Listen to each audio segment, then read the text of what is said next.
Good afternoon, everybody, and thank you very much. I've just chaired a meeting of the Government's Emergency Committee, including ministers from Scotland, Wales and Northern Ireland, and it's clear that coronavirus COVID-19 continues and will continue to spread across the world and our country over the next few months. We've done what can be done to contain this disease, and this has brought us valuable time, but it's now a global pandemic, and the number of cases will rise sharply. Indeed, the true number of cases is higher, perhaps much higher, than the number of cases we have so far confirmed with tests. And I've got to be clear, we've all got to be clear, this is the worst public health crisis for a generation. Some people compare it to seasonal flu. Alas, that is not right. Owing to the lack of immunity, this disease is more dangerous and it's going to spread further. And I must level with you, level with the British public. More families, many more families, are going to lose loved ones before their time. And the Chief Scientific Advisor will set out the best information we have on that in a moment.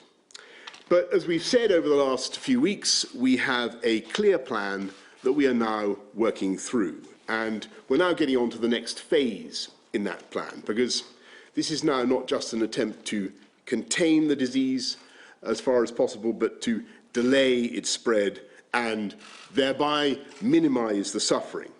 If we delay the peak even by a few weeks, then our NHS will be in a stronger state as the weather improves and fewer people suffer from normal respiratory diseases, more beds are available, and we'll have more time for medical research.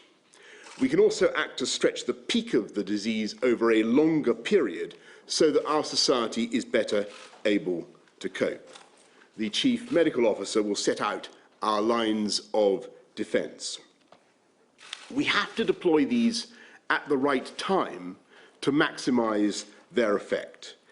The most important task will be to protect our elderly and most vulnerable people during the peak weeks when there is the maximum risk of exposure to the disease and when the NHS will be under the most pressure. So the most dangerous period is not now, but some weeks away, depending on how fast it spreads. Today, therefore, we're moving forward with our plan. From tomorrow, if you have coronavirus symptoms, however mild, either a new continuous cough or a high temperature, then you should stay at home for at least 7 days to protect others and help slow the spread of the disease. We advise all those over 70 with serious medical conditions against going on cruises, and we advise against international school trips.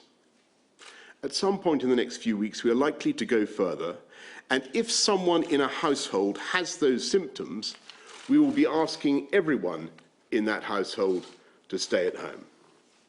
We're not introducing this measure yet for reasons Sir Patrick will explain, but I want to signal now that this is coming down the track. We are considering the question of banning major public events such as sporting fixtures. And the scientific advice, as we've said over the last couple of weeks, is that this banning such events will have little effect on the spread.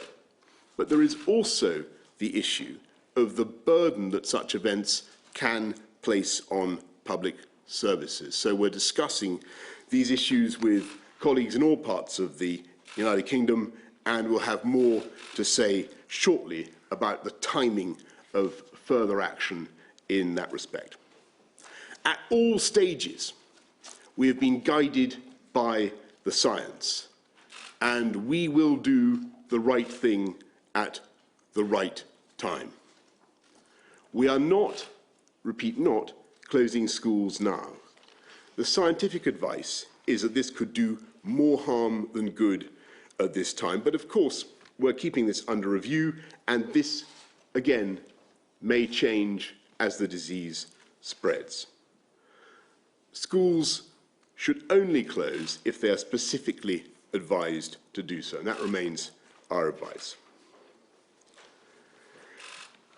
There is no escaping the reality that these measures will cause severe disruption across our country for many months. The best scientific advice is that this will help us slow the disease and save lives. There will be detailed information available on the NHS website and from 111 online. But I want to stress something that's very important in the wake of what we're saying this afternoon.